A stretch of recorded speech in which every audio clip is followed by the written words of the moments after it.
You don't want to be every time, no.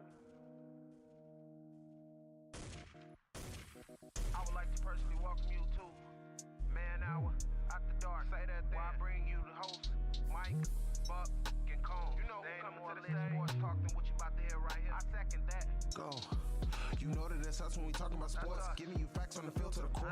Tune in, we need the support. 1 hour too short, then listen some more. On all your stations, not dropping no music. Stripes like Adidas, but Nike just do it. Down 4 in the 4th, we go for the win. Michael 2 seconds, we taking it in. Buck, Mike, and Combs, you know what's going on. Man, now we're After Dark, no LA, we the big spark. No 4th and inches won't cut you short. Got the best talking, it's all sports. Buzzing more than buzzer beaters. We coming live all through your speakers, go.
And now, Mike's thoughts.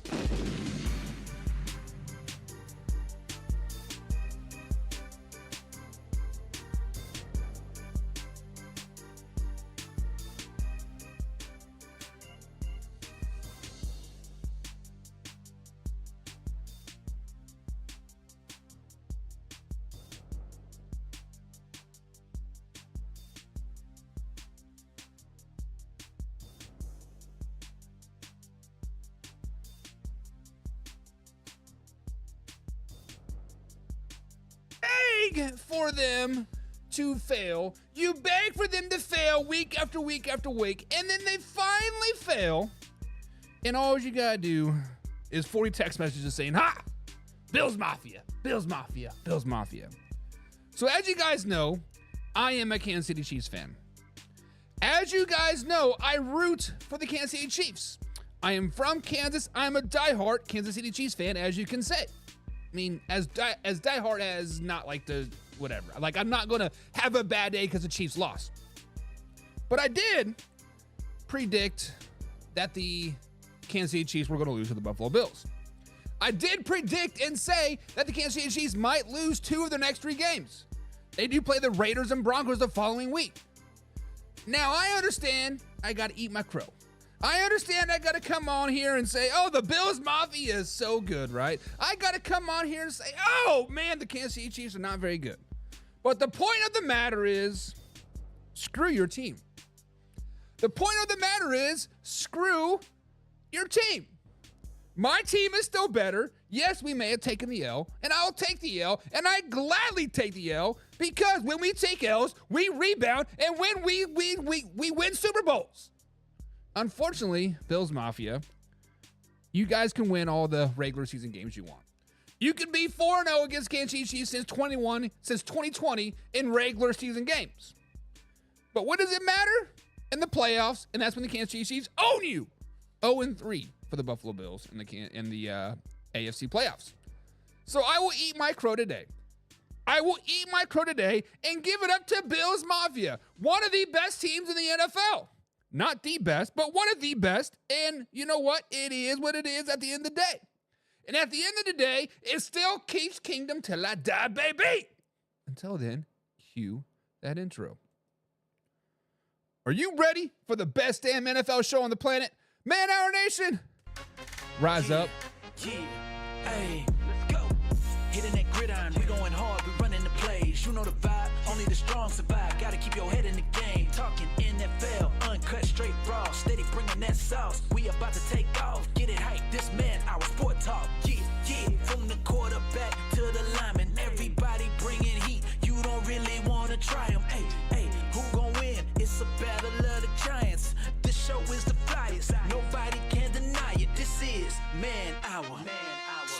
talk. Man hour. Sport talk. What team you reppin'? We keep it interesting. Who caught another down? Who got that interception? This is Man Hour. Sport talk. Man Hour. Sport talk. What team you reppin'? We keep it interesting. Who caught another down? Who got that interception? Let's go. Let's go. What is up, Man Hour Nation? What is up? What is up? What is up? Michael Buckhouse here with the Man Hour, short of manhourradio.com. Check out the merchandise page, or check out the blog section as well. I had myself on mute. It was a rookie mistake. It was a Mark D mute. But mute, whatever. At the end of the day, I am back. We are live. We are raw. And this is uncut NFL talk every Monday through Friday at 1:30 East Coast time. Let's go, baby. Let's go, let's go, let's go. We do got a great show for you on today. We got Fact or Crap Day. I don't even have the old breakdown pulled up, but we're going to talk about the Kansas City Chiefs taking on the Buffalo Bills. Does this win over the Kansas City Chiefs finally put the conversation in Buffalo Bills in the same sense? Can we finally talk about the Buffalo Bills being Super Bowl contenders, or do we need to slow it down, baby? And this is a wake-up call for Kansas City Chiefs. Is this a wake-up call? Is this the loss that they needed to get the three-peat pending still? But then we got the Steelers taking on the Ravens. We got the Raiders taking on the Ravens. That's right, the Steelers are still on top of the AFC North. But did the Baltimore Ravens show us that they're the real deal? Did the Baltimore Ravens come out and say, hey, we still here, we still them? Slow it down, baby. Maybe it is Fact or Crap Monday.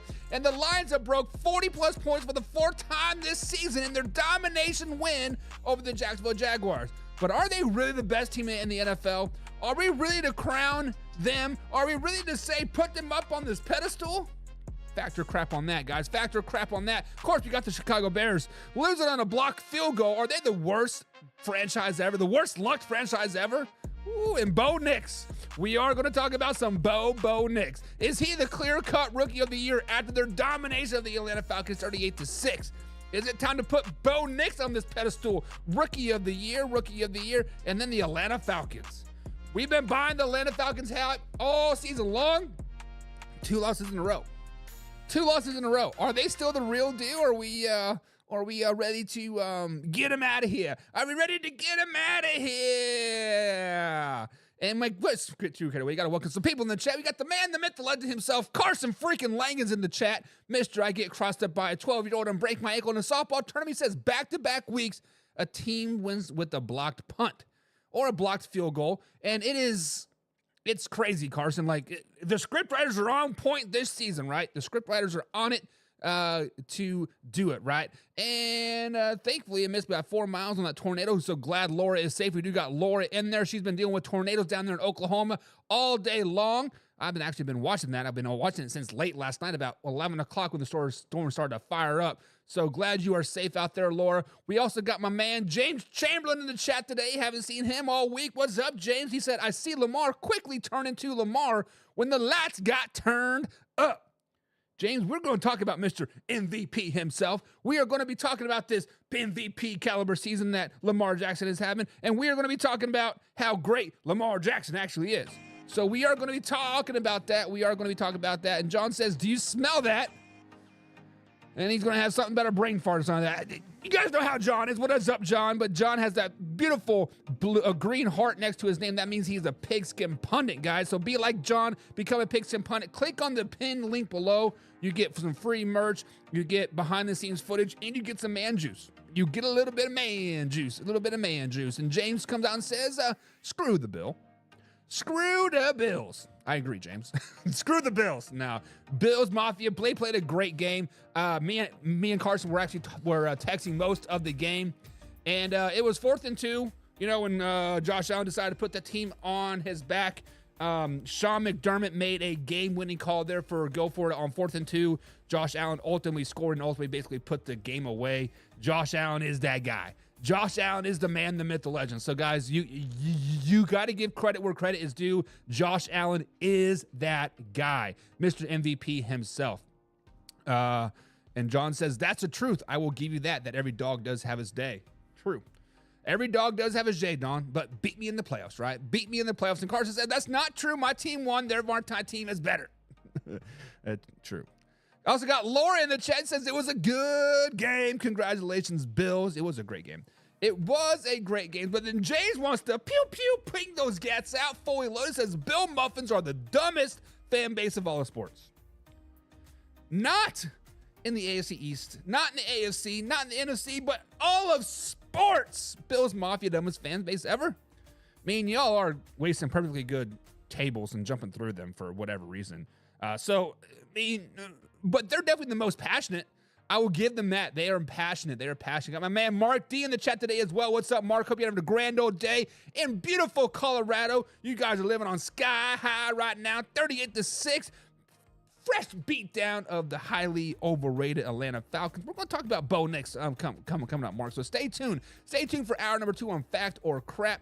And it is. And John says I'm a little fired up today. I'm always fired up, man. I'm always fired up. I get to sit down here on Man Hour, 2 hours. I get out away from the family and kids. It's just you and me and the rest of the world, and we get to talk shit. We get to talk some football. I'm always fired up. Always fired up. I got my man James Frank in the chat today as well. James Frank's a top fan, so thank you, James, for all your support. He says, good game for Buffalo. Allen is him. Let me repeat that. James Frank says Josh Allen is him. He is. And James also continues to say, at the end of the day, Buck is right, though. Bills got to prove it in the playoffs this season. Don't talk about it. Be about it, baby. Let's go. Also got another Pigskin Pundit. The CEO of the Pigskin Pundit's got my man Jim Powell in the chat today. What's up, Jim? What's up? He says, what a homer. What happened to all the steel, sharpened steel, and all that BS? They, the Bills, were better yesterday. Also, the Bills' O-line and the whole room of full grown-ass folks. And that's only 5 people. John, you are right. Or Jim, you are right. Steel, iron does sharpen iron. Steel doesn't sharpen steel. Iron sharpens iron, right? How do you sharpen iron? You take other iron and sharpen it up. And the Buffalo Bills got a hell of a lot better and a hell of a lot more confident and a hell of a lot more those out there people are going to be talking about them. Going to talk about their Super Bowl chances, and we're going to be talking about that too. So, Jim, thank you for joining us today as well. And Laura comes in and says, poor Bengals couldn't finish last night either. And let's talk about that, because usually when we see the Chargers in prime time and leaders of the game, they usually find ways to give games away. Brandon Staley was the stereotypical, hey, I got a lead in the fourth quarter, come back and take it away, right? They've done it year after year, game after game, playoff game after playoff game. And the Chargers have finally maybe turned that page just a little bit, right? Maybe the Chargers are finally on the upward swing of things. Maybe the Chargers are them. I told you guys the Chargers are the real deal last week, and they continue to prove that week after week, game after game. But the Bengals, man, kickers, you all have one job. Kickers have one job, guys, and that is to kick the ball. And Evan Money, Mr. Money Man himself, he lost it for the Bengals. Just like what's the Ravens kicker's name? Is drawing a blank right now. Forgetting his name. What is his name, guys? Help me out. Ravens kicker's name. Whatever his name is. He gets paid to kick. Left 7 points out on the field. So kickers have bad days. Mark D says, told you my boy Bo is going to make that way Rookie of the Year after beating down ATL. We'll talk about that, John. Or Mark. We will talk about it. We will talk about it because he's not clear-cut Rookie of the Year. Justin Tucker, thank you, Carson, for that. James Chamberlain says it was an ugly loss for the Falcons yesterday. It was a complete beatdown. From start to finish, it was just a complete beatdown. Let's just be honest. Private Jose B32 is in the chat. It says, guess who's back again? Shady is not back. Shady is definitely not the greatest rapper of ever anymore. So it must be the Buffalo Bills. It must be some Bills Mafia is back again. So let's go Bills Mafia, right? John Schweitzer's in the chat today. As the Chiefs and the Ravens begin their descent, the Steelers throttle up into the stratosphere. Steelers versus Lions, Super Bowl inbound. Slow it down, baby. Slow it down. We'll be talking about the Lions here. Let's see what else. Got Edwin Butler in the chat today. He says, go Bills. Hey, man, your team won. Boat it up. Pump out that chest, Edwin. I know your Georgia Bulldogs got their asses whooped this week, but hey, we digress. You can bump up your Bills, right? Pump up those Bills, and bada bing, bada boom. It will be a great, great day. But speaking of those Buffalo Bills, right? Speaking of those Buffalo Bills, they did beat down the defending, not really beat down, but they did beat the defending Super Bowl champions. They finally dethroned the unbeaten Kansas City Chiefs, right? The Bills moved to 9-2 on the season, and their only losses are coming to back-to-back games in Week 4 and Week 5 versus the Ravens and the Houston Texans, two really, really good teams in the AFC. And when you look at the Buffalo Bills, guys, we have not really been putting them in that Super Bowl conversation. When we say, yeah, the Buffalo Bills are good, but yeah, they really haven't played nobody yet, right? Yeah, the Buffalo Bills are one of the hottest teams in the NFL, but yeah, they really haven't played nobody yet. Now the Buffalo Bills have, quote, played somebody. Now, can we finally put the Buffalo Bills and Super Bowl in the same sentence? Can we start talking about Bills Mafia Super Bowl bound?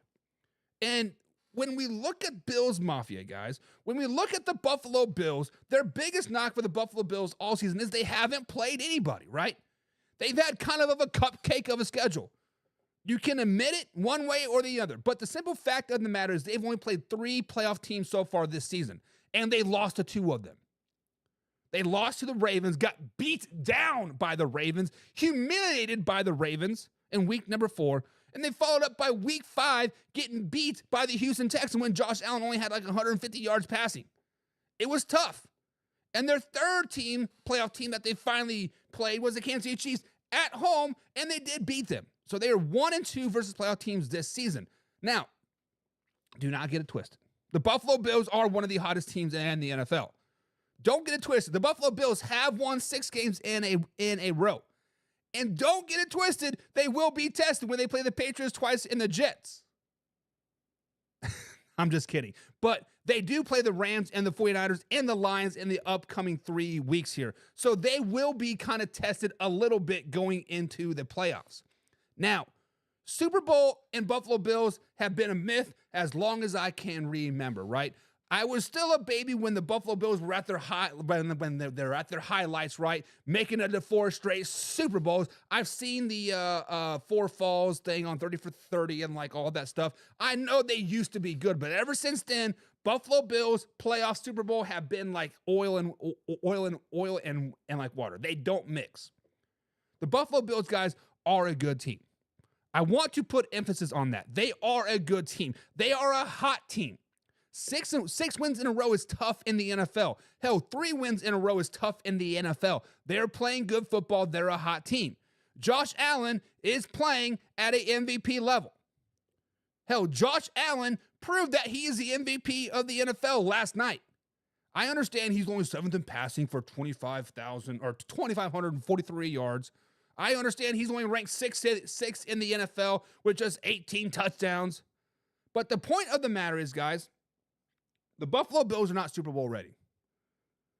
The Buffalo Bills are not Super Bowl ready. We have been on this, they are a good team, but we have not been able to gauge them yet, right? We really have not been able to gauge the Buffalo Bills all season long. Yeah, they're beating bad teams. They're supposed to beat bad teams. But anytime a good team steps up, they shit the bed. Texans, Ravens. Last night was the first time that they've actually stepped up and played a complete game versus a good team. But on the flip side of that coin, who hasn't played good against the Kansas City Chiefs? Who has not given the Kansas City Chiefs their best shot week after week after week, right?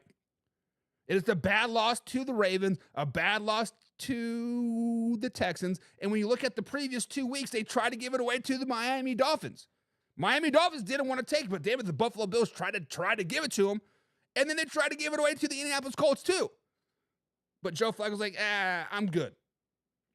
They did finally step up for the Kansas City Chiefs. They did finally step up and beat the reigning Super Bowl champions in the Kansas City Chiefs. So I am saying no. We cannot put the Buffalo Bills in that Super Bowl conversation yet. But they're definitely on their way. They're definitely on their way. If they can beat a team like the 49ers, I understand the 49ers are a down team, but they're still a good team. They got a good defense. Their offense is pretty good. It is going to test that defense, which I think that's the weak point of the Buffalo Bills. So I cannot put them in the Super Bowl conversation yet, but it is very, very close, right? It is very, very close. So guys, in the comments below, let me ask you this question. Are the Buffalo Bills a Super Bowl contender? Can you see the Buffalo Bills making it into the Super Bowl this 2024 NFL season? I'm saying no, but what are you guys saying? What are you guys saying out there? Let's jump over here into the comments. Edwin Butler says Bills Lions Super Bowl. He says, let me say it again. Not once, not twice, but 3 times. Bills versus Lions Super Bowl. So he's saying 100% the Buffalo Bills are going to the Super Bowl, baby. Let's go. Edwin, I still love your fandom. Actually, Edwin, I remember when we broke down the Buffalo Bills back in July. Didn't you have them like as a 13-14 win team? You were high on your Buffalo Bills all season long, and you've been spot on. You've been spot on for them 100%. John says, F the Chargers, ringless posers. Much like the Buffalo Bills. Ringless posers as well. Edwin also says, remember the thing about the is y'all think Bills won't win that division. We'll go 4-2 in the final stretch, maybe 5-1 with the loss to the Niners and Detroit. So the Buffalo Bills, so they will be on a very, very hot streak going into the playoffs, right? They will be on maybe let's say 4 to 5 game winning streak, right? One of the issues that I have about the Buffalo Bills is that when you look at the roster, right, and you look the way they played last night, if they continue to play the way they did last night, game after game, week after week, into the playoffs, right, they're definitely going to the Super Bowl 100%. They played a flawless game last night, right? They fought fire with fire, and they shut down the Chiefs' offense, and Josh Allen was just the best person on the field, hands hands down. But there's also a such thing, Edwin, and rest of the Buffalo Bills mafia out there, is peaking too early. There is such thing as you peaked too early. And I wonder if this Week 11 game was the Buffalo Bills' Super Bowl. I wonder if this Week 11 game, they're like, we beat the Kansas City Chiefs. It's time to chill. Because let's just be honest. Since June or July, when the schedules came out, they came back like May. But once the schedules came out and we saw this Week 11 game, Chiefs versus Bills, every Bills Mafia person, every media person, everybody in the NFL had this game circled. Like, hey, this is the game that's going to prove it, right? Buffalo Bills won it. They did win. They pretty much smacked the Kansas City Chiefs around. Let's just be honest.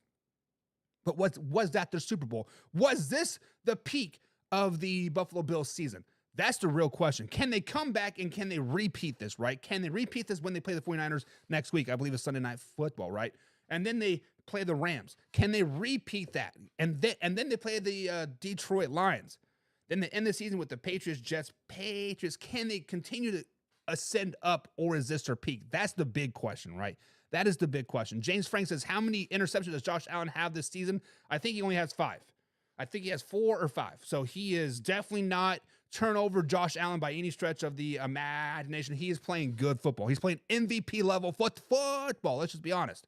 And Carson answered that. Said, thanks, Carson. Thank you for that. Edmund says, Ravens was the only team we got smoked. Texans should have been a win, but hey, we're going to be okay. Still lost to the Texans. As Laura says earlier, a win is a win is a win.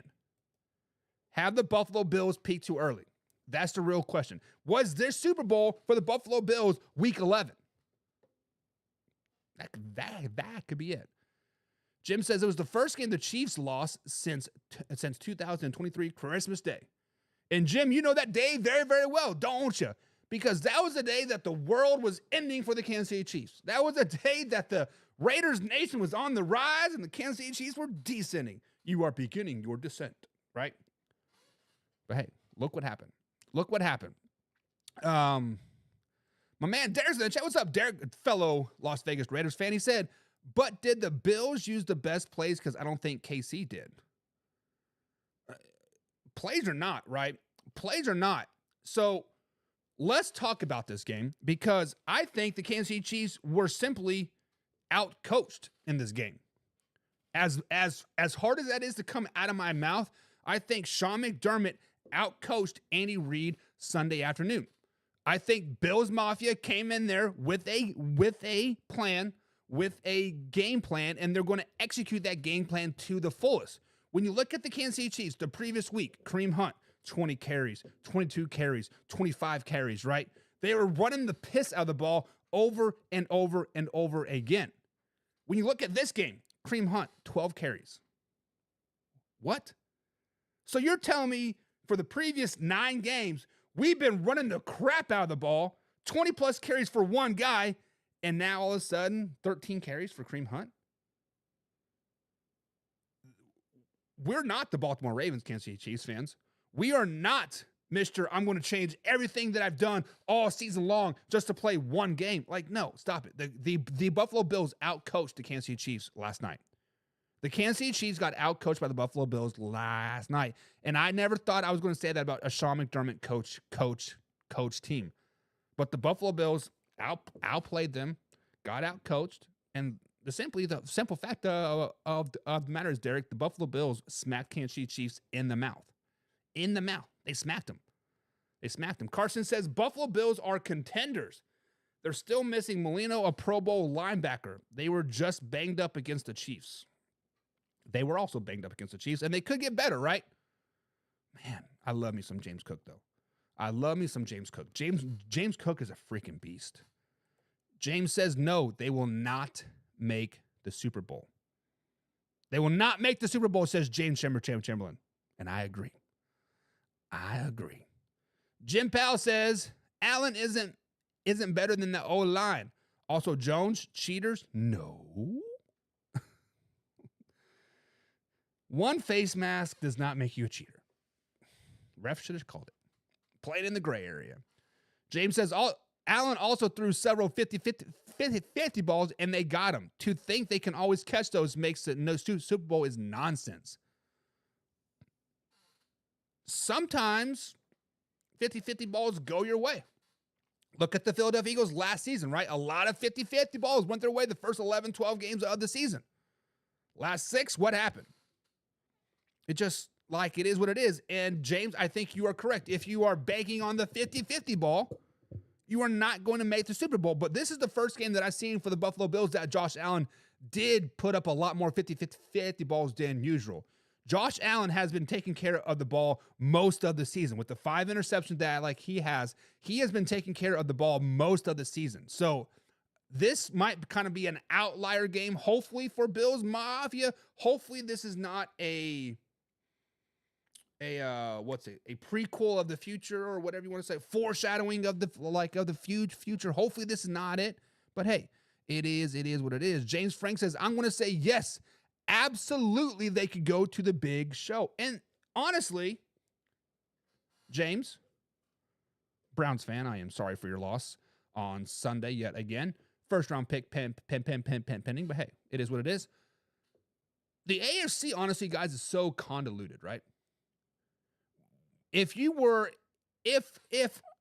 I were to put 6 teams in a hat right now, being the Buffalo Bills, the Kansas City Chiefs, Baltimore Ravens, Pittsburgh Steelers, Houston Texans. You can even put the LA Chargers there. You can even put the Broncos in there if you want. If you draw the names out of those hats, and like you said, boom, LA Chargers have the best chance of making the Super Bowl. There could be an argument for and against it, right? Pick out again, Kansas City Chiefs. There could be an argument for and against it. What I'm trying to say is that the AFC is so evenly paired from top to bottom that for me to realistically say that the Buffalo Bills do not have a shot at all, that is talking strictly out of your butt, right? Because the AFC is so evenly paired.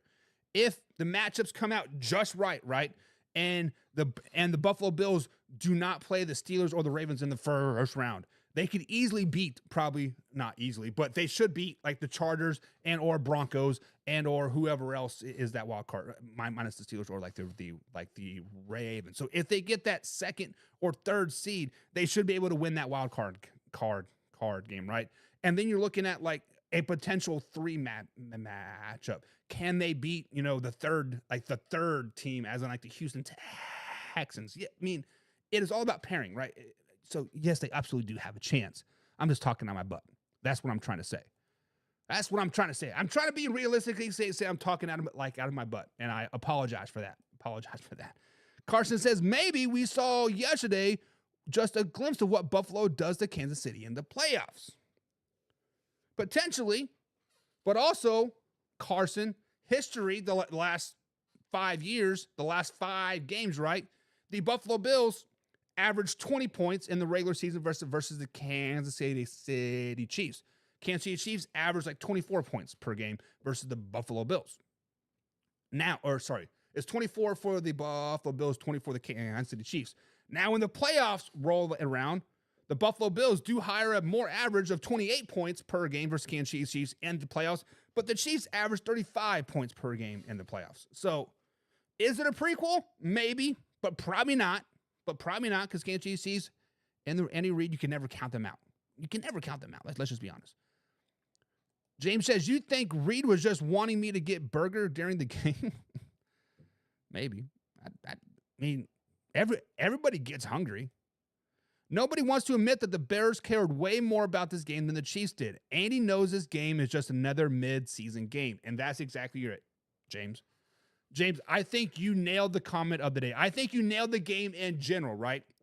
Just like the Las Vegas Raiders game Christmas Day last season, this was the end-all be-guy Super Bowl, mid-season Super Bowl game for the Buffalo Bills. Now, Josh Allen is saying all the right things during post-game.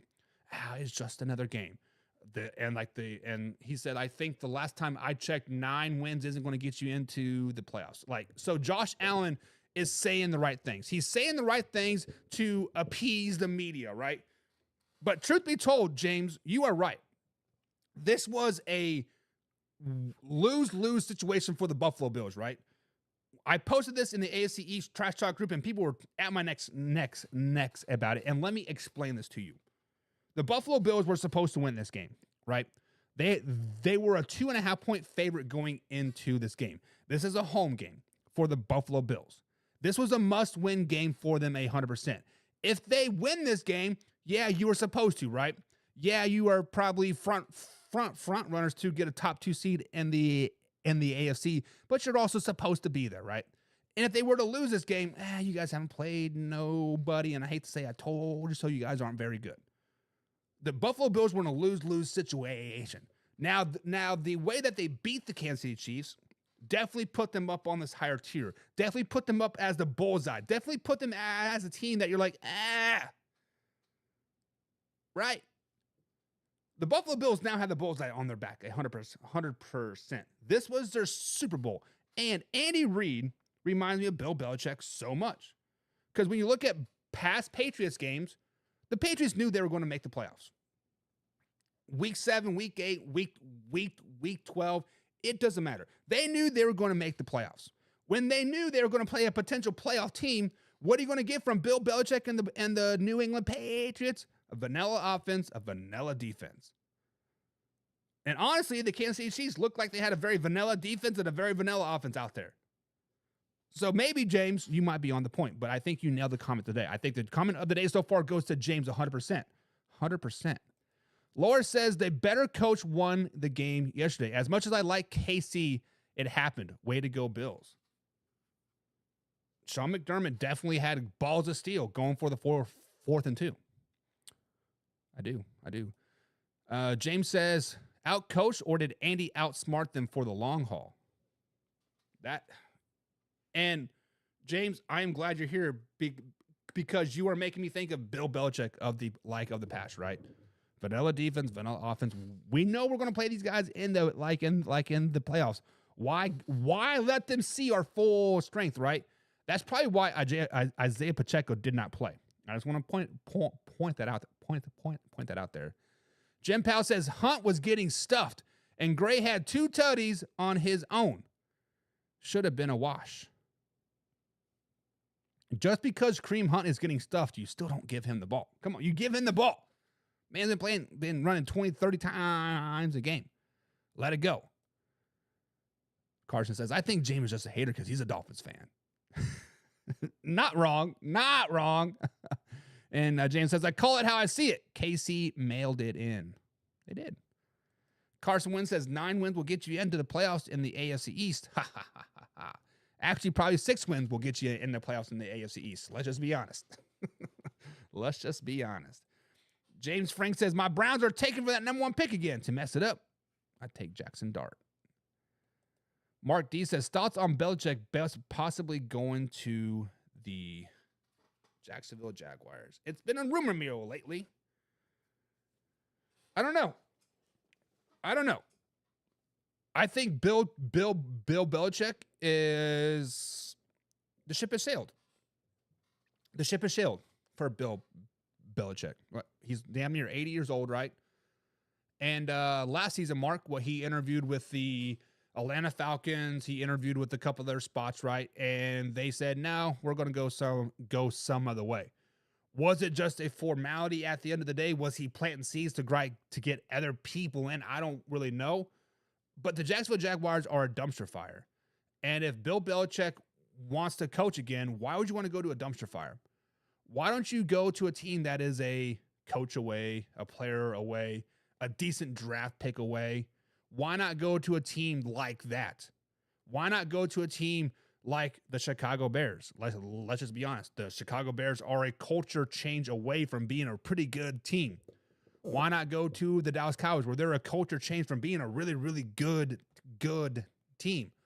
Why not go to the Las Vegas Raiders, where they are like a really good-ish team that's a culture change away, right?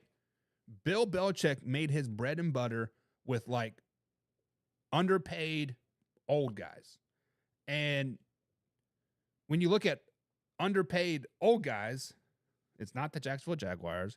It's not the Las Vegas Raiders. It's not the Dallas Cowboys. It's not the Chicago Bears. One team and one team only comes to mind. That's the New York Jets. A bunch of underpaid old guys. New York Jets, 101, right there. So I think Bill Belichick, if anything, would go to the New York football Jets. I just stick it to the Giants one more time, right? Like it is what it is. Jim Powell says, KC didn't lose on purpose. They have been coming from behind all year. Last night was the time they kept messing around, and Dad came home and took off his belt. I'm not saying that the Kansas City Chiefs lost on purpose, Jim. I'm not saying that. I think the Kansas City Chiefs wanted to go out there and win the game. Obviously, the Kansas City Chiefs fans wanted them to go out there and win the game. But in the back of your head, me as a coach, I've been here, I've done this, right? Every year, our last game of the season is against our arch rival, New Albany, right? We always play our arch rival last game of the season. We didn't have a bye week, and then the playoffs start. And our sectional is our arch rival that we just played. Now, as much as I want to beat the living crap out of our arch rival each and every year, and my job banks on beating the arch rival every single year, in the back of my head, I'm like, why do I want to show them anything when I know I could potentially play them in 2 weeks or in 3 weeks for the championship? Would I rather bring out all the bells and whistles now or when we play them again in the playoffs? And that's why every single year we beat them in the playoffs. That is why every single year I have not lost to them in the playoffs. It's because they throw out everything. This stupid anchor trophy is everything to them. Granted, previously I won it 5 years in a row, and this was the first year that we lost it, but that's besides the point. We come back out in the playoffs, and we beat them. So why would Kansas City Chiefs want to show you Isaiah Pacheco, let you experience Isaiah Pacheco? Why would the Kansas City Chiefs want you to see the full realm of D-Hop versus Juju, right? Why would the Kansas City Chiefs want you to see the equivalent blitz packages that they bring historically in the fourth quarter and they shut you down? It is what it is. I mean, Andy Reid has been there. He's done that. He knows what he's doing. He's know what he is doing. And who are we to question the greatest coach of all time, Jim Powell? Who are we to question? Mark D says, Belichick hates Woody Johnson. Not happening. Well, Mark D, we all know that Woody Johnson was going to be an ambassador to Donald Trump, so he won't be in the office anymore. So there is that. James Shimmer says, say it, Buck. You know where Bill is going? Is it to the Giants, James? So Bill and Sam go first circle and back to New Jersey. Yeah, I like it. Jim says, that's a terrible idea. You beat a dog and it lays at your feet. Yeah, true, if it was a dog. But you know what happens when a team beats you? They go back, they analyze the film, Jim.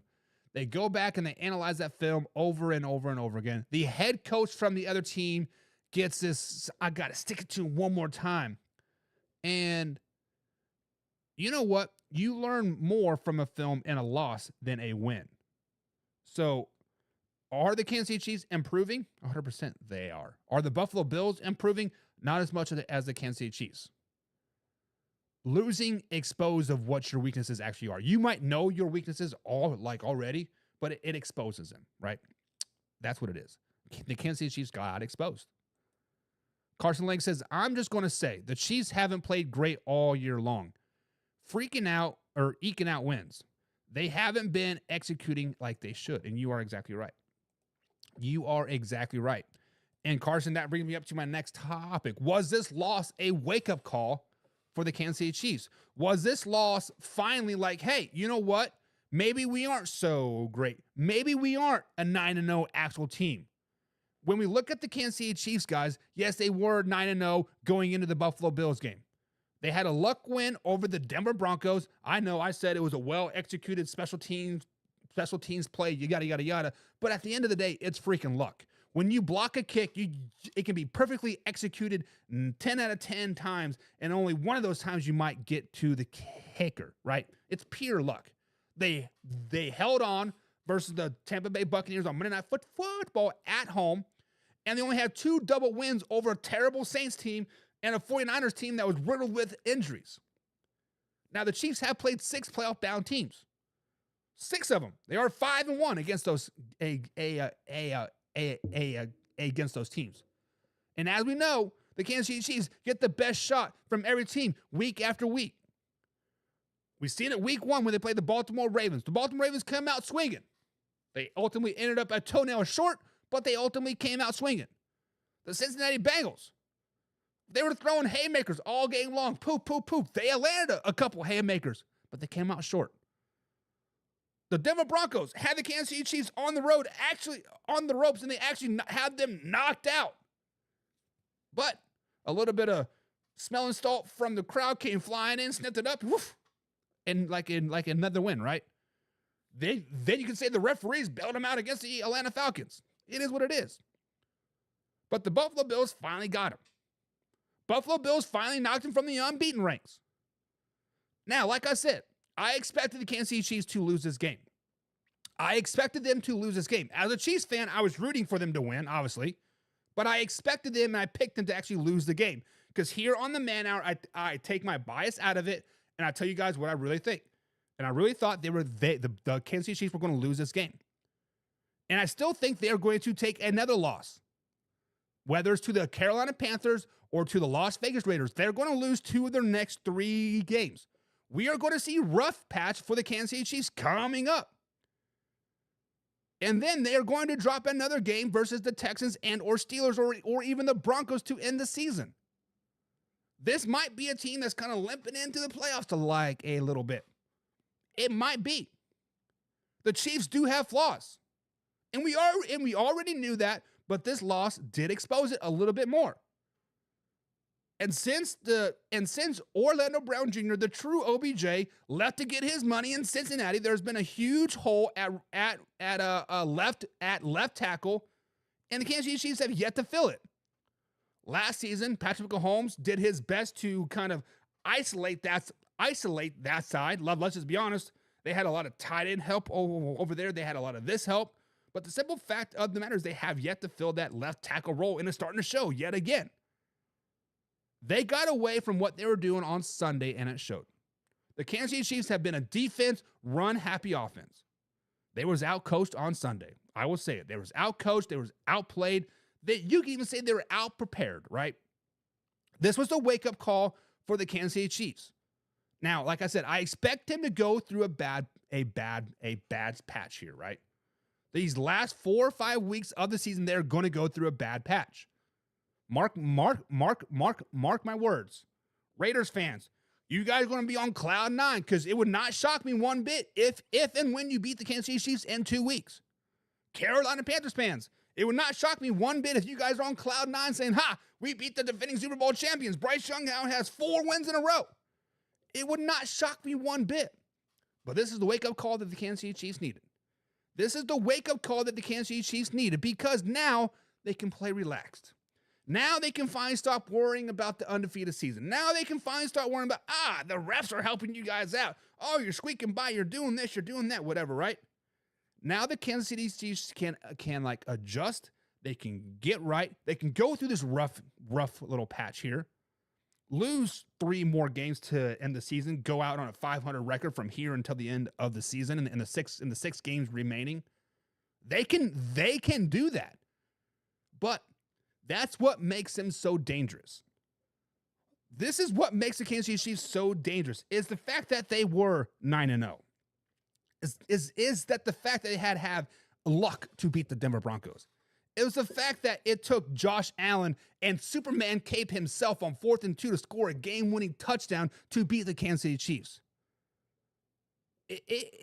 This helps the Kansas City Chiefs more than people are going to admit, but the Kansas City Chiefs are the most dangerous team in the NFL because of the lucky 9-0 start, and it took nearly a perfect game for the Buffalo Bills to beat the Kansas City Chiefs when the Kansas City Chiefs have yet to play a complete game. When you look at the Kansas City Chiefs, guys, they have yet to play a complete game all game long, all season long. They have been crap. Now, starting to get healthy. Maybe got a number 1 receiver. Now Patrick Mahomes can kind of get out of his funk. Maybe we can figure out the left tackle situation, slow it down. But this is a wake-up call that the Kansas City Chiefs needed. Take off that pressure. Now we can relax. Now we can start playing some football. So, guys, since the loss to the Buffalo Bills, do you guys think that the Kansas City Chiefs are more dangerous now than they were before? That's the question that I want you guys to answer in the comments below. Are they more dangerous now than they were before? Carson says, also, you are saying these are plays like they only call against the Buffalo Bills in the playoffs because there's film to watch on other games. So, Carson, you know, and I know, and other people that have played football know that you can see somebody on film. You're like, man, yeah, he is fast, but he's not that fast, right? Yeah, he's big, but he's just not that big, right? When you see somebody in person running and hitting you, it's a hell of a lot different than seeing it on tape. On the softball field, Carson, you know this very, very well. When Thursday nights, when we play a doubleheader, we would play B&L every freaking weekend. They seem to beat the living crap out of us. But when we sit there and we would watch them play B for our game, like, oh, yeah, they're hitting the ball, but we can catch that. They're not that good. They're not this. But once you step on the field or the field with them, the baseball diamond, they're hitting every freaking gap, left and right. And then they hit a freaking moonshot 600 feet. Ball still hasn't freaking landed yet.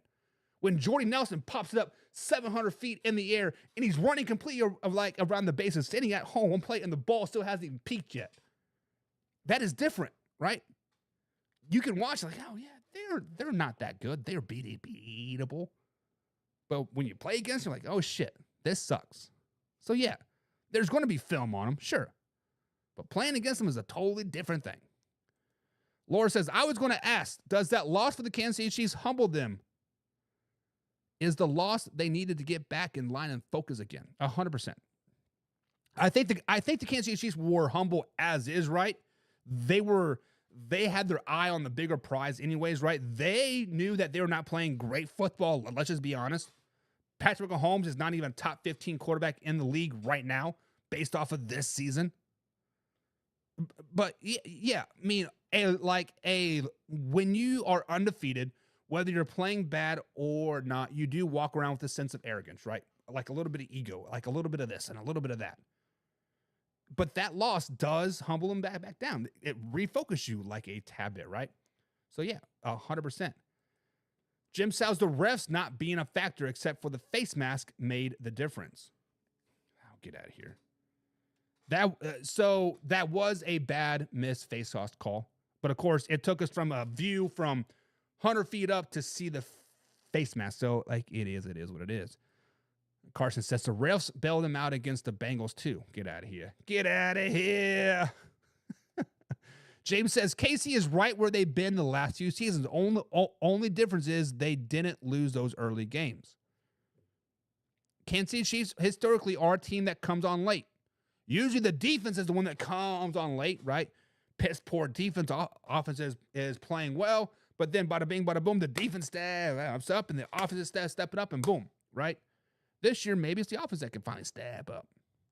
Jim Powell says no left tackle, so their old line is to blame. But most importantly, a part of the team. I'm not saying just because the left tackle has a big hole, he is the solely blame of everything, right? But it is a domino effect. When one of the most sought out lineman position is not very good, your blind side lineman, and Patrick Mahomes is consistently getting pressure, right? It's a domino effect. When he's used to having 4 seconds to throw the ball, now he only has 3 seconds to throw the ball. That takes his eyes over here. He has to step up faster. The wide receivers aren't in the route still. So it is a domino effect, right? It is a domino effect. So, guys, is this a wake-up call for the Kansas City Chiefs? That is the question. Of course it is. Of course it is. James Shaman says, ask Derrick Henry about TJ Watt. Exactly. You can see TJ Watt on film all you want, but the minute TJ Watt's in your face when you get the ball handed off to you, 260 pounds or not, game over. Night, sucker.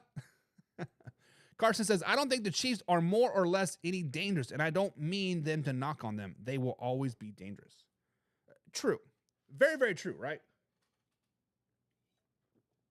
Despite the Ravens getting beat by the Steelers, right? They're still a good team. They're still a dangerous team. But yeah, I get what you're saying. Romo said he saw that face mask up there in the booth. Yeah, because he was above all the crap down below, right? Because when you look at the back, so after all the basically all day Monday, I wake up about 2:00 in the morning, and I watch the 22 angles, right? So I go to NFL.com. I have an NFL Plus subscription, and I watch all of the games within 20 minutes. But they have the 22 angles, so it is a side view and it's the back is the back view, right? The first game that I rewatched this morning, obviously, was the Bengals versus Chargers, because I did fall asleep in that game. But then it was the Chiefs game, right? And on that face mask call, on the back angle, Carson, all you saw was a big pile of people. You couldn't see a face mask whatsoever. And that's where the two referees were standing in the very, very, very back. And ultimately, that's why they could not throw the face mask flag, because they couldn't see it. Now, if you flash back to 5 years ago, and they put that, I believe it's called a back judge, they moved him from the linebacker spot to the behind the quarterback. If you move him back to the linebacking spot, he would have saw it clear as day. So the simple fact that they just couldn't see it, that's what it comes down to. Jim Powell says, you're talking about the Chiefs like Kamala answering interview questions. They lost. They will get over it, or they won't. You are very deflective today. The Kansas City Chiefs will get over it, and they will win the Super Bowl. Or will they? Or will they, Jim? That is the question that we need to answer, right? The Kansas City Chiefs all season long, three-peat pending. Many of my Kansas City Chiefs fans all year long, hashtag three-peat, this, and this. After the beating that they took from the Buffalo Bills, and let's call it what it is, it was a beating. Guys, can the Kansas City Chiefs still three-peat? Can they still three-peat? Can they still win 3 Super Bowls in the question? That is the question. Now, the Chiefs are going into week 12. They played 10 games now, and they have yet to play a complete game. Let's just be flat honest. They have yet to play a complete game. They're 16th ranked in offense, so below average. They haven't played great at all. A lot of interceptions, a lot of no touchdowns when they get into the red zone. They're not very good. Defense is pretty good. 5th ranked defense, and they seem to be getting better. Now, if you flash back to earlier this season, I've been boasting about the Pittsburgh Steelers a lot. I've been saying that the Pittsburgh Steelers, they can be a Super Bowl team as long as they have above average quarterback play because they have a great defense. Well, guess where this Pittsburgh Steelers defense is ranked right now? 8th. Chiefs defense is ranked 5th. Steelers defense is ranked 8th. But hey, maybe at this point, the Kansas City Chiefs are who they are. Maybe they are meant to have a subpar offense this season with a great offense. Maybe, just maybe, Patrick Mahomes is just having a down year like Dak Prescott is. Maybe, just maybe, the Kansas City Chiefs are not built to win this season through the offense. But to answer that question, can the Chiefs still three-peat? It's 100% yes. It is 100% yes they can still three-peat. They will go through the rough patch this season. Whether it's now, whether it is coming, they're going to go through a rough patch. They went through it last season, and they got to the Super Bowl still, and they won the Super Bowl. They will get through the rough patch, and the three-peat is pending. So to simmer it down now, baby. So all you Chiefs haters, slow it down, baby. Now, we've been talking a lot about the Kansas City Chiefs, and a whole hour's worth. Good Lord, I didn't even realize an hour went by. But thank you guys for tuning in or stay here so long. As we slide into hour number 2, we have to talk about a game that I had circled. A game that, beyond the Kansas City Chiefs, beyond the Baltimore Buffalo Bills, was the Baltimore Ravens taking on the Pittsburgh Steelers. This is a game that everybody had circled, and at the 1 o'clock game, everybody's eyes were tuned to. Let's just be flat out honest, right? Now, when we look at this game, people thought, hey, it's going to be high-flying offensive score, right? Defense versus defense, throw it out. Offense versus offense, right? Well, guess what? The Baltimore Ravens finally stepped up, and their defense did not suck, and they held to a team to under 20 points. And it was against the division foe, the Pittsburgh Steelers. So despite the loss, guys, are we still liking the Baltimore Ravens in the North? Can the Baltimore Ravens still win the North and make a deep playoff run? Now, this game was a very, very good game. I don't care on what side of the aisle you were on. This was a fun game to watch. The Ravens held the Steelers out of the end zone. Let me repeat that for you. The Ravens held the Steelers out of the end zone. This is the second time the Steelers have been held out of the end zone this season. They are 2-0 when that happens, but hey, the biggest question for the Baltimore Ravens all season long has been the defense. The defense has been shit all season long, and finally you hold a division opponent under 20 points. And let's just be honest, the offense has been carrying the team all season long. The number 1 ranked offense in the NFL. So despite the loss, guys, are we liking the Baltimore Ravens to win the NFC North still? Do you think the Baltimore Ravens can still run the table and win the AFC North? Bengals and Browns are 100% out of the race. Sorry, it is what it is. Steelers do hold a 1.5 lead over in the North, but the Steelers do have 5 division games left. The Ravens play the Chargers, Eagles, Giants, Steelers, Texans, and Browns to end the season. They do have 2 gimme wins over the Giants and Browns, let's just be honest, but they do have a chance to win the North still. They do still have a chance to win the North still, but I do not like them winning the North. I do not like them winning the North because the Chargers are a really good team. Eagles, the best team in the NFL. They might get the Steelers, they might get the Texans, but the Steelers are going to probably win out. Minus the Baltimore Ravens game, the Steelers are probably going to win out in this season. And truth be told, if you are a Baltimore Ravens fan, you want them to be a wild card game. You want them to be a wild card team. Yes, I understand playing at home is nice. Yes, I understand winning the division is nice. I understand all these things are nice, but there's a beautiful thing about being the underdog. There's a beautiful thing about being the underdog because when you come in and people least expect it and you bite them in the ass, all of a sudden like, oh, well, hello, old friend. So if the Ravens want a shot at the Super Bowl, they don't want to win the AFC North. They don't want to win the AFC North.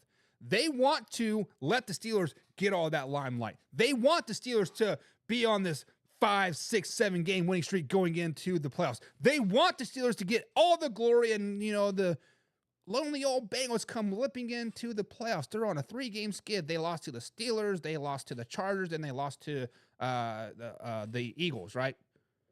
Oh, man. Guys, the Ravens would thrive under the underdog role. The Ravens would thrive in that wild card game. The Ravens would thrive if they don't have to please their home fan base. The Ravens would thrive if they could go into Arrowhead and knock out the Kansas City Chiefs. If they could go into Heinz Field, actually called Azure Field or whatever it is in Pittsburgh, and knock out the Steelers. The Ravens are still them. So despite the loss of the Pittsburgh Steelers, despite the defense finally stepping up, despite the offense just having a shit show, right? They're still them. The Baltimore Ravens are still them. I don't see them winning the North. Never had them winning the North. But I think they're still them. I think they're going to do some damage in the playoffs if they get a chance to be a wild card. So, guys, let me ask that question. Despite the loss, are we still liking the Ravens? Not in the North, but in the playoffs. Are we still liking the Ravens? Jim Powell says, I have been high on Lamar because of Louisville, but he is Lamaring early. What Lamaring is, guys, is when he gets cold outside, he doesn't win football games. That has been Lamar Jackson's biggest downfall. Is when it gets cold, when it gets December, when it gets in January, he loses football games. He doesn't play well. It's simple as that. And it wasn't that cold in Pittsburgh. It was like 50 degrees on Sunday. But that's the biggest downfall of Lamar. Listen to his postgame. It's everybody else's fault. It's everybody else's fault. Ruckus says, how about them Dolphins, though? We love the underdog role this year. We can talk about the Dolphins in a second, Ruckus.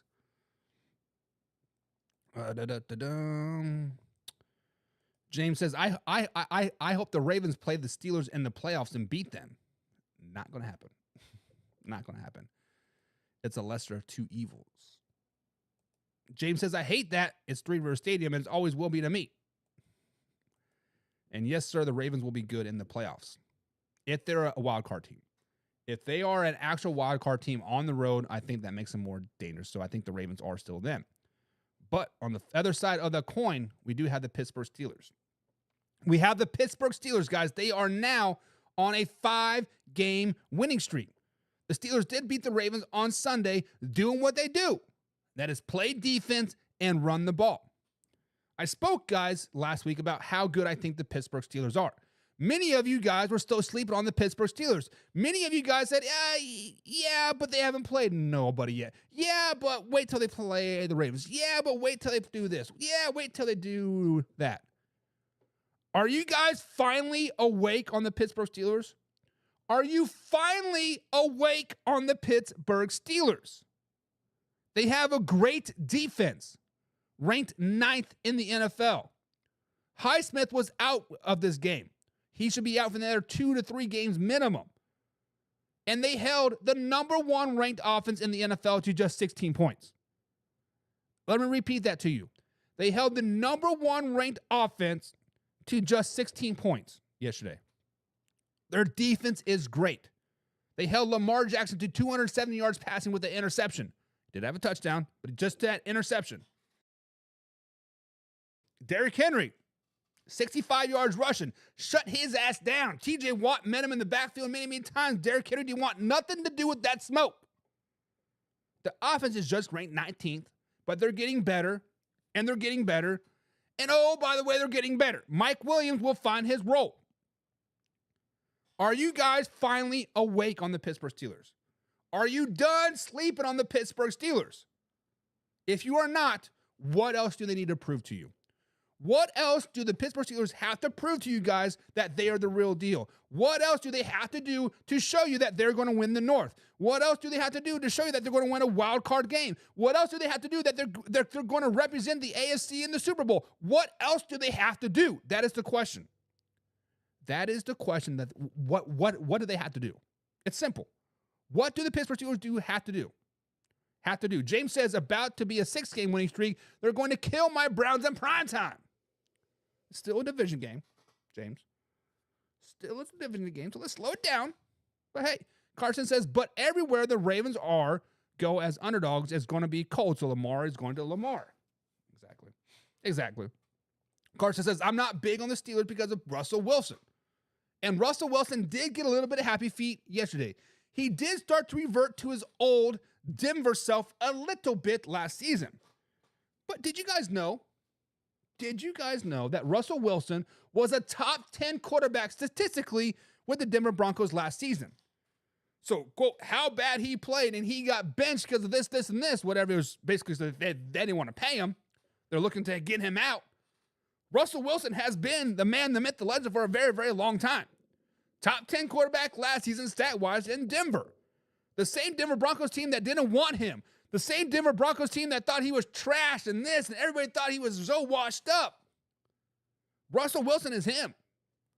We talk about him and people overuse it and saying he's the man, the myth, the legend. Russell Wilson is him. Carson, you can be not high on the Steelers because of Russ, but the point of the matter is that Pittsburgh Steelers, all they need is above average quarterback play. That's exactly what Russell Wilson is doing, above quarterback play, because the defense and Highsmith, Preston Smith, Queen, and the rest of those guys, TJ Watt, they are the dogs. They are the dogs. Wake up on them. Wake up on it. James Frank says, as much as I hate to say it, big emphasis on hate. The Steelers are a good team. The defense is great. Offense is okay. Pickens is a dog when he catches the ball. And coach is one of the best. Still hate him, though. And James, you might be spot on. Mike Tomlin might be coach of the year. We talked about Kevin O'Connell being coach of the year, right? But we're overlooking Mike T. We're overlooking the great job that Mike T does year in and year out. Never had a losing season in the NFL. Has the Pittsburgh Steelers on pace to win the AFC North when everybody counted them out. Oh, they're terrible. Rebuild. Get Mike Tomlin out of here. He's fired. Pittsburgh Steelers are a good team, if not a great team. They could be a Super Bowl bound team. Y'all need to figure it out. They are the real freaking deal, baby. And James Chamberlain says Steelers are playing the classic Steelers ball. You don't want to see the team on the opposite sideline come playoffs because they're a hard-nosed, run-it-down-your-throat, defense wins championships type of team. Carson Lang says Russell Wilson couldn't put the ball in the end zone. He's not him. The Baltimore Ravens defense finally stepped up, though, Carson. Baltimore Ravens defense finally showed up and said, hey, we are not the worst defense in the NFL. On the flip side of the coin, you are correct. Sometimes you got to score points to win games. But when your defense is great, holding the top flying offense to 16 points, right? But 16 points is something that an MVP should not be doing. 16 points in a rivalry game should not what an MVP quarterback should be doing.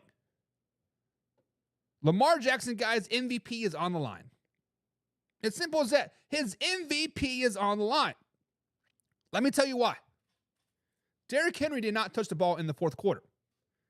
Matter of fact, on the biggest play of the game, the two-point conversion, Derrick Henry was not even on the field.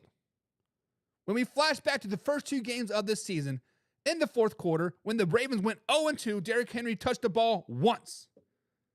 0 times versus the Chiefs, 1 time versus the Las Vegas Raiders. The simple fact of the matter is when Derrick Henry does not run the ball in the fourth quarter, the Baltimore Ravens lose the NFL game.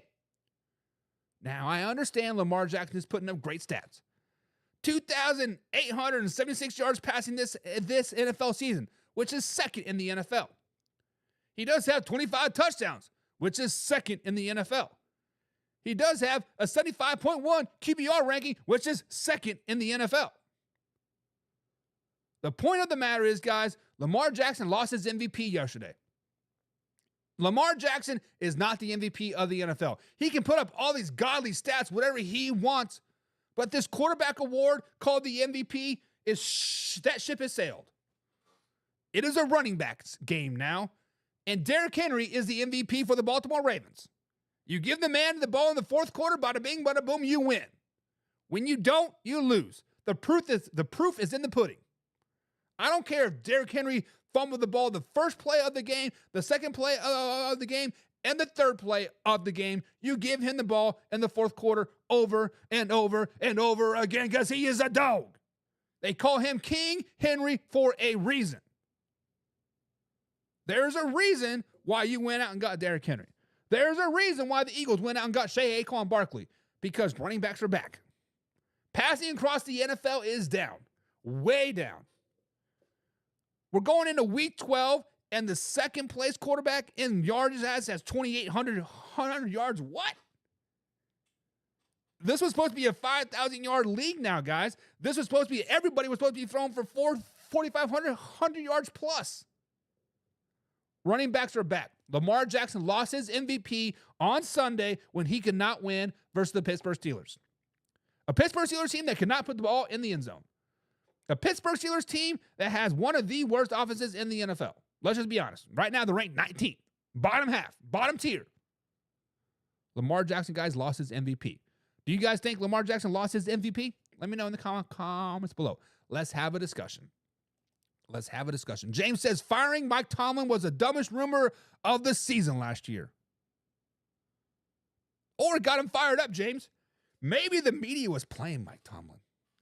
Maybe the media was playing the Pittsburgh Steelers fan base. Maybe the media was playing into the script this season. Hey, let's have the rumors of Mike Tomlin going to Las Vegas or LA and, he is no longer wanted in Pittsburgh because he can't win it all. He can't do this, whatever. Coach of the year. Story wrote itself. The story wrote itself. Too easy. James says, if Pickens was wearing any other jersey, I could cheer for him. George Pickens reminds me of Juju, right? He needs that number 2 guy to be successful. And that's why Mike Williams is there, so George Pickens will be successful for the rest of the season. I like it. LOL, I love Pickens, says James Chamberlain. The fact that he's an absolute menace on the field. Let's go. Carson says the MVP should be hanging 30 on a top 5 defense. Like Josh freaking Allen, baby. Let's go. I see what you did there, Carson, and I like it. Josh Allen is playing at a very high level, very elite level, very MVP level, some might say. Mm-hmm. James says, LOL, having the same Lynch in the backfield and decided to pass the ball. What exactly? James says, I like Goff as MVP, but now I'm wanting Barkley to get it. Listen, I would like anybody but a quarterback to get it. Hell, I would love a defensive player to get it. I don't want Chris Jones to get it because he's a lazy... Guys, I want you to watch a Kansas City Chiefs game. I don't want you to watch Patrick Mahomes. I don't want you to watch Bolton. I want you to watch the other. I want you to watch Chris Jones. Just turn it on for three defenses of series and watch Chris Jones. Now, there's a play or two where he will go absolutely 100% balls to the wall and make a play in the backfield, sack, tackle for loss, chase down a player, right? But then there's 5 other plays where he half-asses it. Chris Jones is not an MVP. He is a lazy son of a gun. Let's just be honest. I want to see somebody like TJ Watt get it. I want to see somebody like that corner that is for the Eagles, that rookie that's having an absolute menace of a season. Give it to Barkley. Give it to Henry. Give it to anybody but a quarterback. I don't care. Anybody but a quarterback. James says the in-between is between Jared Goff and Saquon Barkley. And it's going to go to Jared Goff because of the amount of wins. Because he is a quarterback on one of the best teams. It is what it is. Laura Johnson's back in the chat. What's up? She says, yes, gone. MVP card taken and thrown in the trash. Next subject, please. Sorry, Lamar. Your MVP season is officially over. Your MVP is no longer welcome here. Don't you come back no more. But guys, it is Monday. Fresh in hour number 2. Halfway through hour number 2 here at Man Hour NFL Talk. Every Monday through Friday, 1:30 East Coast time. We are live, raw, and uncut. And every Monday we do this little thing called a little bit of fact or a little bit of crap. We've been scouring the old interwebs, and we see what the people are saying. We see what the people are talking about. and we have to determine if it indeed is a fact or if it is a crap. So guys, play along in the comments below, and we are going to be determining if stuff is a fact or if it indeed is a crap. So the first fact or crap of the day is the Detroit Lions. Is that mighty Detroit Lions. The Detroit Lions, guys, scored 40-plus points for the fourth time this NFL season. And the defense has held a team underneath 10 points for the second time this NFL season. Many people out there are deeming them Super Bowl champions before December. Many people are deeming them the best team in the NFL before Thanksgiving.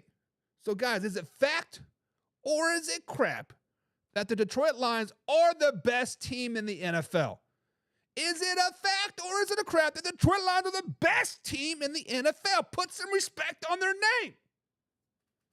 Now, guys, the Detroit Lions have been putting up crazy good offensive numbers. They have been putting up numbers left and to the right. And hell, they've been giving some to the New York Giants because they have so many to spare. They had over 650 yards of total offense yesterday. They were averaging 242 yards passing yards per game with 152 rushing yards on the ground. Their defense is playing even better, right? Only giving up 232 yards passing yards per game and only 94 rushing yards per game. It even gets better. They're only allowing 17 points per game. Jared Goff, so far this season, now has 5 games, not 1, not 2, not 3, not 4, but 5 80% completion games. It is a single season record. There was a stretch before the Houston Texans game where he had more touchdowns than incompletions. The Lions are looking mighty fine, guys. 9-1 on the season. 7-game winning streak. But guys, fact or crap, are the Detroit Lions the best team in the NFL? Let me serenade for you guys that. That is crap. That is crap. Look at the offense. They're putting up great offensive numbers, right? Well, guess what? They're the 3rd ranked offense in the NFL. Not first, not second, but they're the 3rd ranked offense in the NFL. They're behind the 49ers, and they're behind the Baltimore Ravens. Both are better than them on the offensive side of the ball. And when you look at the stats, when you look at the numbers, the Packers and Eagles are creeping very, very close in that 3rd place spot. If the Lions did not put up 600 some odd yards on Sunday, they would be out of the top 5.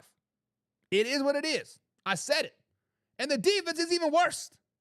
Yes, the defense is doing 232 passing yards per game, only 94 yards rushing, only 17 points per game.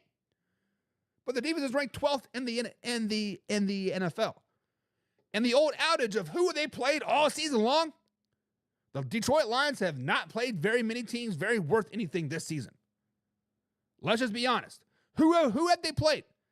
They played 2, maybe 3 playoff teams. That's it. They did beat the Green Bay Packers, and they did beat the Minnesota Vikings and the Houston Texans. 3 potential playoff teams. But beyond that, not one playoff team had they played. Not one. And in those games versus the Vikings and versus the Texans, they started out slow.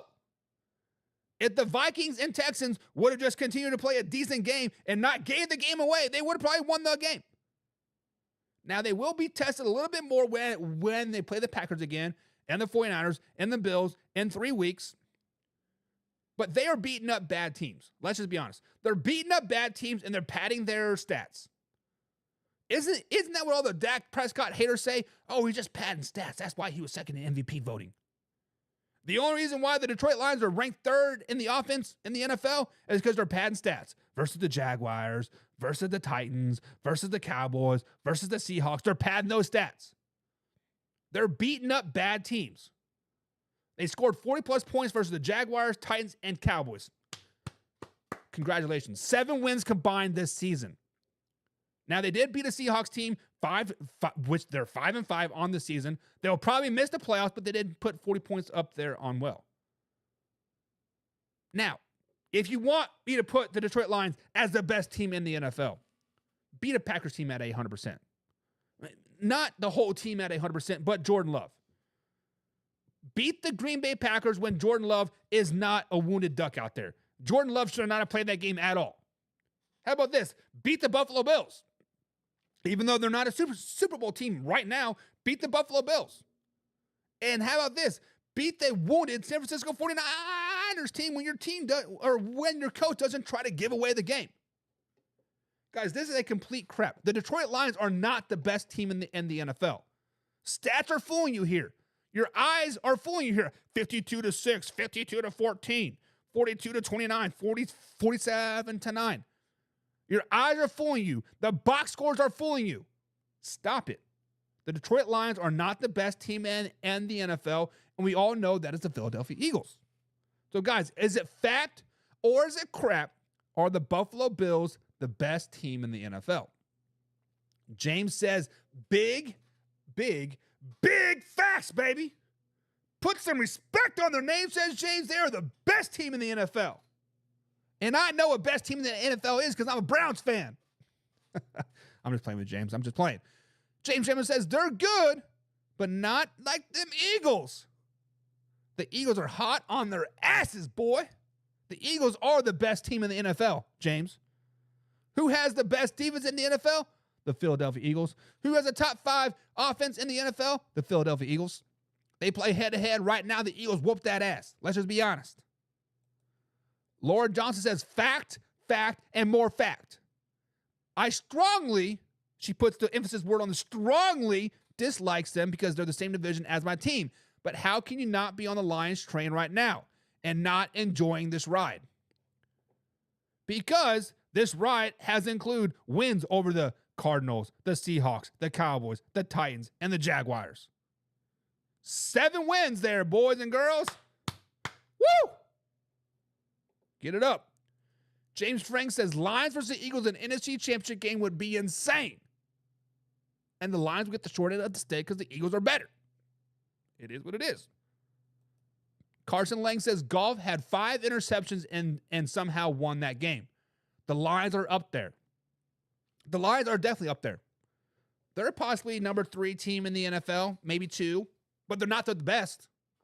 They're definitely a top 5 team in the NFL, Carson. Don't get that twisted. But if the Texans just would have come out and played a little bit of offense in the second half, we would not be talking about the Detroit Lions at all.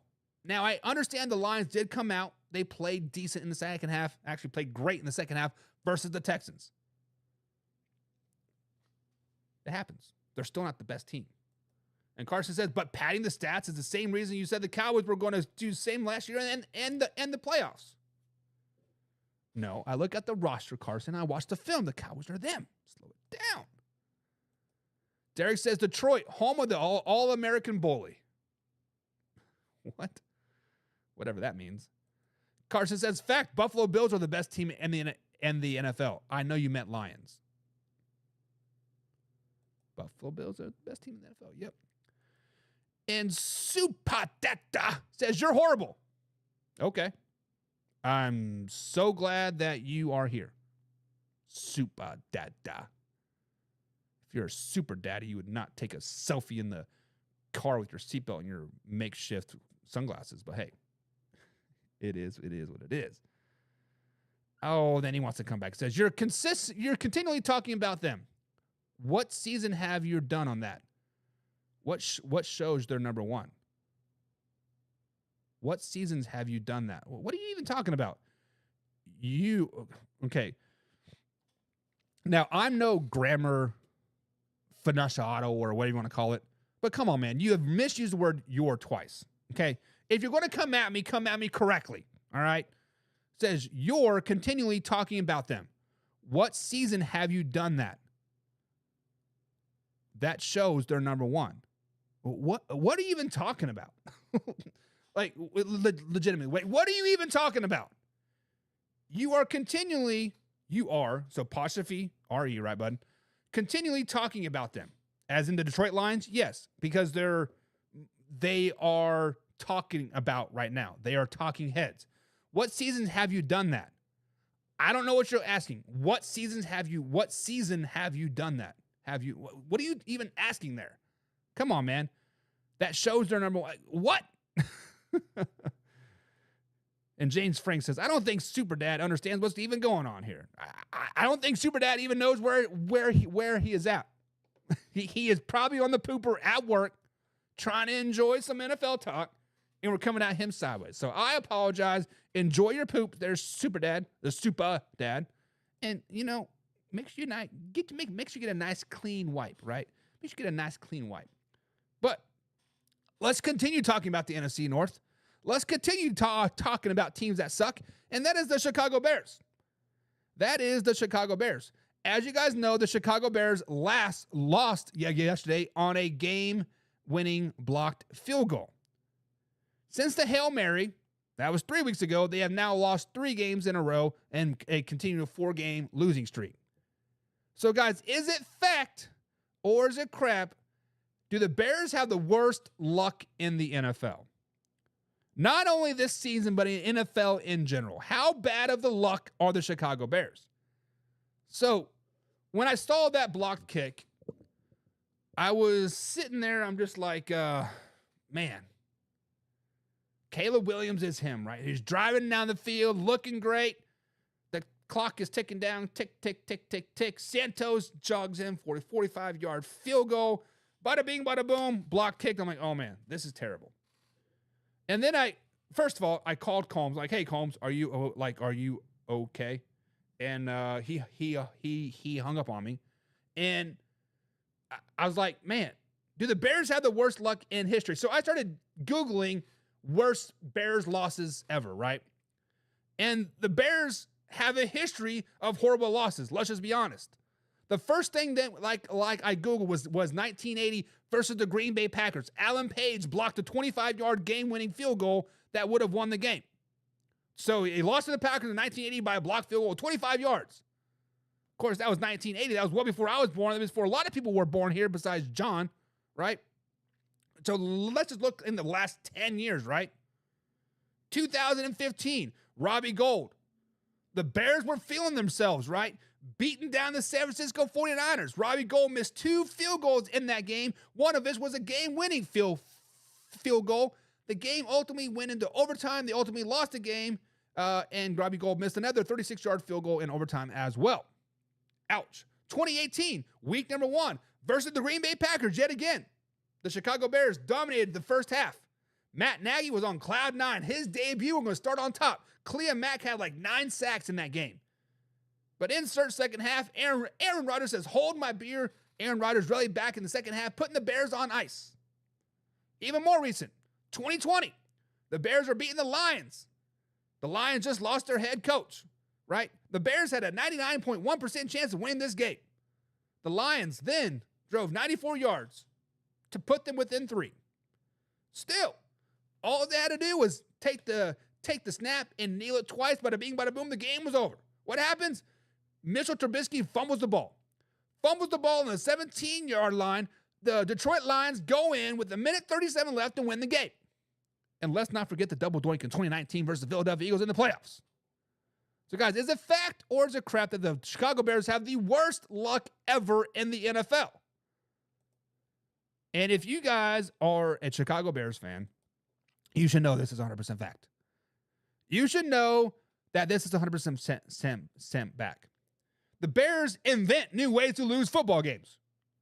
You fumbled a kneel down to lose the game. Now, the Jets may have created the butt fumble, but I guarantee you that the Chicago Bears will perfect it at some point this season. When you lose to a Hail Mary and a blocked field goal in 4 weeks in the NFL, I guarantee you a butt fumble's coming at some point in this season. Probably going to be versus the Detroit Lions when they have them on the ropes. Let's just be honest. Guys, the Chicago Bears, and I agree, guys. Do you guys think the Chicago Bears have the worst luck in the NFL? Carson says, I don't think it's the worst luck, just shitty management and coaching. Self-inducted issues is not luck. Self-inflicted issues is not luck. James Frank says, nah, come on, man. The Browns got the worst luck. The Bears is second. Laura says the Bears need to go into hibernation for the winter and try again next season. Hey, they are still 9th in the NFC playoff race, guys. Do not sleep on them. They're coming. They come. James Frank says, nah. He enjoys pulling dingleberries out of his booty. Oh, we're talking about Super Dad. Chris Foster got the Chicago Bears C there. He says he is who he thought he was. Mahomes, they said. NFL ready, they said. Generational, they said. We were right about Caleb Cutt and was wrong about Caleb Kalala Williams. He has 9 touchdowns in 10 games. Chris, I understand your frustration. I understand that you are in a influx right now. What, you guys went on a 3-game winning streak on cloud 9 since the Hail Mary lost 4 games in a row. But give Caleb Williams some time. Give Caleb Williams some time. He'll be out in 3 years when they bring in the new head coach and the new general manager and the new offensive coordinator, and they realize, hey, Caleb Williams isn't our guy. Let's get him out so we can keep our jobs. It's just a vicious cycle. So give him some time. Give him some time. Because I think it is facts. I think it is facts that the Bears do have the worst luck in the NFL history. James Sherman says, Super Dad is on the shitter, hitting the bong on unemployment. Probably not wrong. And Carson says, you are talking about your team, the Chiefs. Did I talk about the Chiefs too much today? My bad.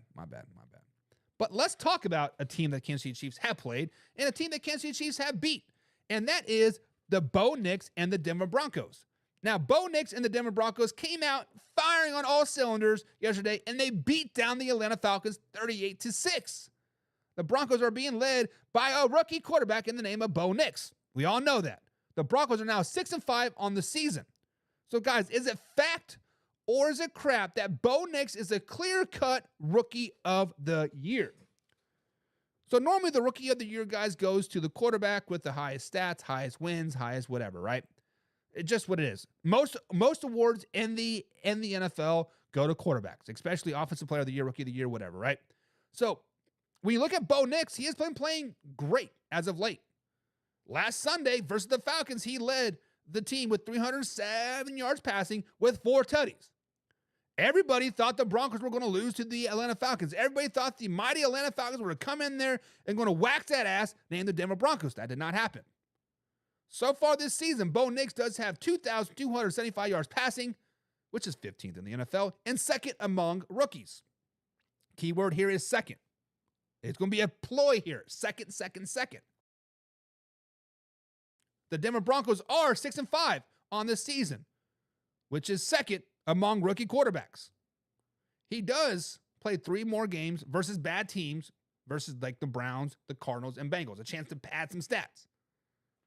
So, guys, with that being said, is Bo Nix the clear-cut rookie of the year? Once again, clear-cut rookie of the year. Nobody even has a chance. It's 100% crap. It is 100% crap. The rookie of the year will come down to most wins in the NFL. It is going to come down to Bo Nix versus Jalen Daniels at the end of the day. And right now, Jalen Daniels and the Commanders will have more wins. They also have a higher seed in the playoffs and therefore more stats. Denver has been carried by their defense all season long. Bo Nix is not winning them the games. The defense is winning them games. The Commanders are winning because of Jayden Daniels. Bo Nix is a game manager. It's not a bad thing. It's just his rookie year, but he is a game manager. He might have the most upside. He might have the best career, but right now, the clear-cut rookie of the year is Jayden Daniels. Jayden Daniels is the man, the myth, the legend. Jayden Daniels is the reason why the Commanders have 7 wins this season. Bo Nix is not the reason why the Denver Broncos have 6 wins this season. So just keep that in mind. Clear cut. Rookie of the year. Facts or crap, guys? Is it Bo Nix? James Frank, the man, the myth, the legend himself, says Bo Nix is good. He's going to make Sean Payton look great again. Yeah, Drew Brees. Now you have Bo Nix. Yeah, but James also says Jayden Daniels will get rookie of the year. Hell, it would not shock me if Brock Bowers, if he has another week like he did versus the Miami Dolphins, if he gets rookie of the year. If it were to be today, it would be Jayden Daniels, Brock Bowers, and then Bo Nix. And Carson says, I agree with James. Jayden wins it. And I think Jaden Daniels wins it because of what he's done with the Commanders, right? Now, they haven't beaten nobody, but 7 wins is 7 wins. 7 is greater than 6 the last I checked. So, Rookie of the Year, Bo Nix, crap. Now, the team that lost to the Denver Broncos on Sunday, the team that got beat down by the Denver Broncos on Sunday, that is the Atlanta Falcons. 38-6 beat down and giving you a 2-game losing streak. The Falcons dropped yet another game that they should have won. Let's just be honest. They should have went into Denver and they should have beat the Denver Broncos. They moved to 6-5 on the season, but they're still on top of the NFC South. So, guys, the question is, fact or crap, are the Falcons the most overhyped team in the NFL? The Falcons have played 4 playoff teams so far this season. They have lost to the Chiefs, they lost to the Broncos, and they lost to the Steelers. They did get a 1-point win over the best team in the NFL and the Philadelphia Eagles back in week 2. They just have 1 double-digit win this season over the Carolina Panthers. The rest of the wins, 1 point over the Eagles, 2 points over the Saints, 6 points versus the Bucks, 6 points over the Bucks again, and 6 points versus the Dallas Cowboys. When you look at the playoff potential, they have a 73% chance to make the playoffs as a division winner. And their upcoming games, they will be battle tested. They do play 3 more playoff teams in the Chargers, Vikings, and Commanders. But they also play the Raiders, Giants, and Panthers, 3 of their last 4. So, guys, is it fact or is it crap? Are the Falcons the most overrated team, the overhyped team in the NFL? That's got to be a fact. That has got to be a fact. The fact are the Falcons are proving week after week that they play up and they play down to the competition. At some point, this is going to bite them in the butt. If they make the playoffs, it is going to come back and bite them in the butt. If the playoffs were to start today, they would play the Vikings in the wild card round as a 4 or 5 seed. I don't have faith that they would come out with that they would come on top versus the win versus the Minnesota Vikings. I don't think so. And to even be more realistic, looking down the road, I think the Commanders will ultimately be the 5th seed in the NFC playoff picture. And with that being said, they don't have a chance versus the Commanders. The bright side for the Falcons, though, is they do play the Vikings and Commanders coming up in the season. But right now, the Falcons are the most overhyped, overrated team in the NFL. Right now, people need to jump off this Falcons train ASAP because they're not very good. Kirk Cousins had a couple good games, a couple 500 games on primetime TV. People on his nuts, hanging from him. But when you're 1-3 versus playoff teams so far this season and going to potentially be 1-6 after it's all said and done, slow it down, baby. The Buccaneers might even come back and take the division, and you can even not even be making the playoffs. So, guys, fact or crap, are the Falcons the most overhyped team in the NFL? And James says, overfight? Yep. Yep. From the old Storage Wars. Yep. I love that show. Laura says, Cousin isn't my guy, but I feel your pain. I lost that 1-2 yesterday. Cousins is your guy, Laura. Let's just be honest. Cousins is your guy. Chedrick Webb is in the chat. Says, Minnesota will get the number 2 seed. The Vikings are for real. I have to say, slow it down, baby.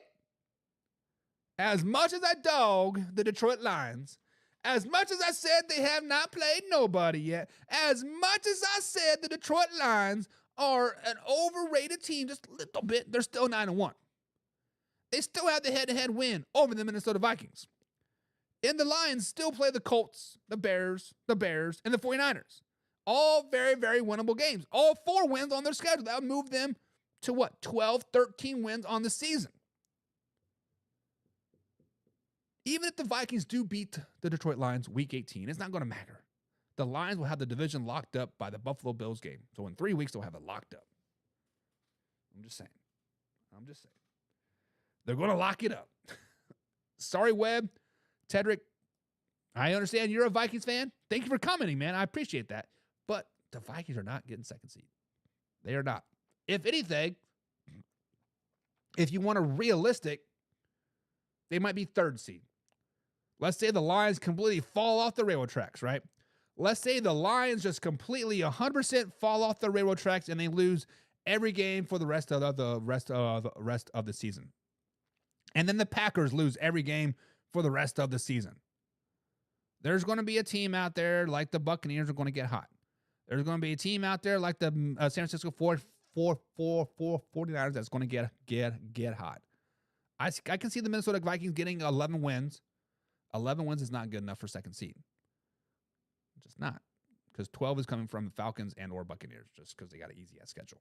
Let's just call it as it is, right? Laura says, Cousin isn't going to make it out of Minnesota. Uh-oh. She's stealing them. She's stealing them, putting them in his trunk. Finkel did it. Wide right. Laces out or whatever, right?